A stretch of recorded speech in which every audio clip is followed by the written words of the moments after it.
ജനങ്ങളാണ് രാജ്യത്തെ ചരിത്രം നിർമ്മിക്കുന്നത്. ഈ രാജ്യത്തെ കാര്യങ്ങൾ നടക്കണമെന്നുണ്ടെങ്കിൽ ജനങ്ങൾ സംഘടിക്കണം.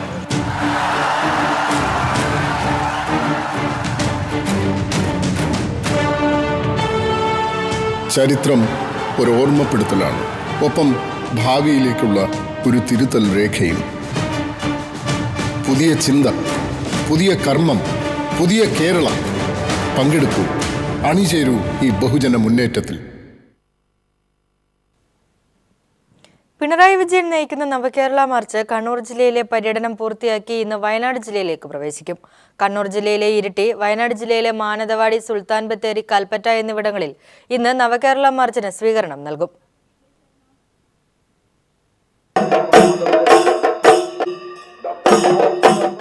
പേരാവൂർ മണ്ഡലത്തിൽപ്പെട്ട ഇരിട്ടിയിലെ സ്വീകരണത്തോടെ കണ്ണൂർ ജില്ലയിലെ പര്യടനം പൂർത്തിയാകും.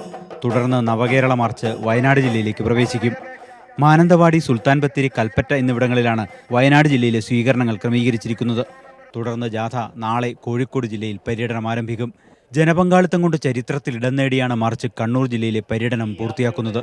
സ്വീകരണ കേന്ദ്രങ്ങളിലേക്ക് അണമുറിയാത്ത ജനപ്രവാഹമായിരുന്നു.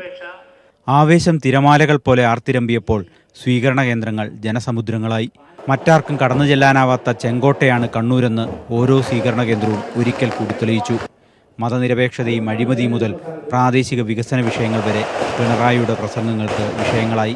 അസാധ്യമായ ഒന്നല്ല നമ്മുടെ നാടിനെ പുരോഗതിയിലേക്ക് നയിക്കുക എന്നത്.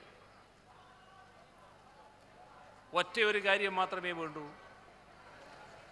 നമ്മൾ ഒരുമിച്ച് ഈ ദൗത്യം ഏറ്റെടുക്കണം. അങ്ങനെ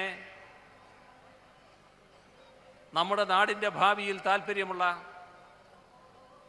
എല്ലാവരും അണിനിരന്നുകൊണ്ട് ഈ നാടിനെ നമുക്ക് പുനർനിർമ്മിക്കാനാവണം. ഭരണത്തിൻ്റെ ശരിയായ സ്വാദ്, അതിൻ്റേതായ അരുചി ഇല്ലാതെ ഭരണത്തെ സൃഷ്ടിക്കുന്ന ജനങ്ങൾക്ക് അനുഭവിക്കാനാവണം. പിണറായിയെ കൂടാതെ ജാഥയിലെ സ്ഥിരാംഗങ്ങളായ M V Govindan master, K J Thomas, P K Sainaba, M പിമാരായ P K Biju, M B Rajesh, A Sampath, K T Jaleel M L A എന്നിവരും വിവിധ സ്വീകരണ കേന്ദ്രങ്ങളിൽ പ്രസംഗിച്ചു.